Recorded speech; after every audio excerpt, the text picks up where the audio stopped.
ኢራን የኒውክሌር ፕሮግራሟን ልታቋርጥ ትችላለች፣ የበለጸጉ ዩራኒየሞችን ወደ አሜሪካም ሆነ ወደ አጋር ሀገሮች ልትመልስ ትችላለች እያሉ በርካታ የዓለም ሚዲያዎች እየዘገቡ ባሉበት ሰዓት ላይ የኢራን የፓርላማ አባል ዛሬ ያለው ግን ከዛ ፈጽሞ ተቃራኒ ሆኗል። በፓኪስታን በተደረገው የኢራንና የአሜሪካ ድርድር ላይ ጭራሽ ማለት ነው ስለ ኒውክሌር ፕሮግራሙ ማለት ነው ድርድሩ ላይ ስሙ እንዲነሳ መፈቀዱ ራሱ ለኛ ትልቅ የዲፕሎማሲያዊና ስትራቴጂካዊ ስህተት ነው እያለ ይገኛል። ተደራዳሪዎችንም ወቅሷል።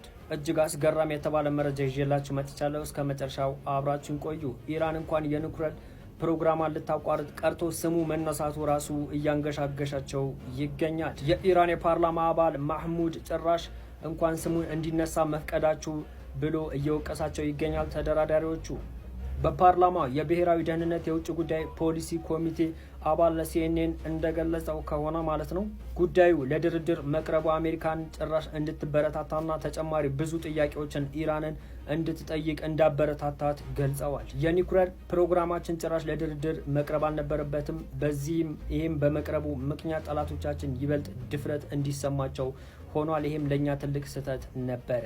በድርድሩም ላይ አሜሪካ 60 በመቶ የበለጸጉት ዩራኒየሞች እንዲወገዱ ጠይቃለች። ቴህራንም ይህንን የአሜሪካ ጥያቄ ውድቅ ማድረጓ የሚታወቅ ነው። ሌላ አዳዲስ በርካታ ዜናዎች አሉ።